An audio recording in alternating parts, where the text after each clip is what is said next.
A mask can say a lot about the person who wears it, but even more about the person who doesn't.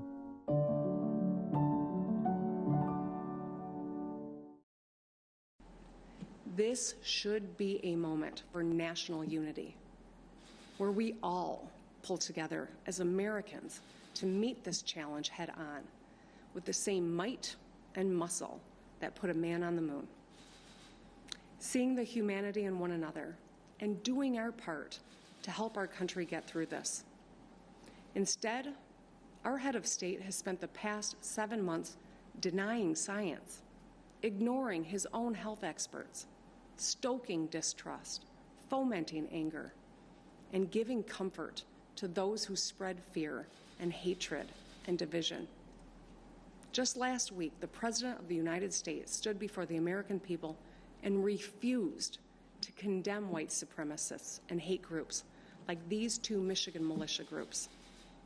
Stand back and stand by, he told them. Stand back and stand by.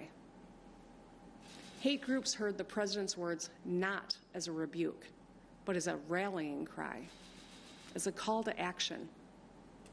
When our leaders speak, their words matter. They carry weight. When our leaders meet with, encourage, or fraternize with domestic terrorists, they legitimize their actions, and they are complicit. When they stoke and contribute to hate speech, they are complicit.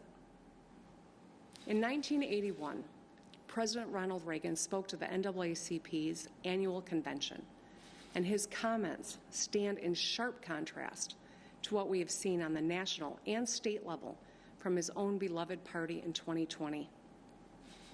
He said, "A few isolated groups in the backwater of American life still hold perverted notions of what America is all about. Recently, in some places in the nation, there's been a disturbing recurrence of bigotry and violence."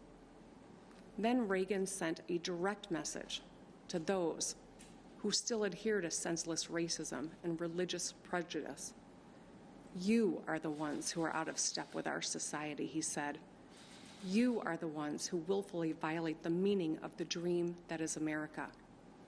And this country, because of what it stands for, will not stand for your conduct." So let me say this loud and clear. Hatred, bigotry, and violence have no place in the great state of Michigan. If you break the law or conspire to commit heinous acts of violence against anyone, we will find you, we will hold you accountable, and we will bring you to justice. This is a mask. It prevents the spread of coronavirus. This is not a political statement. It's a mask.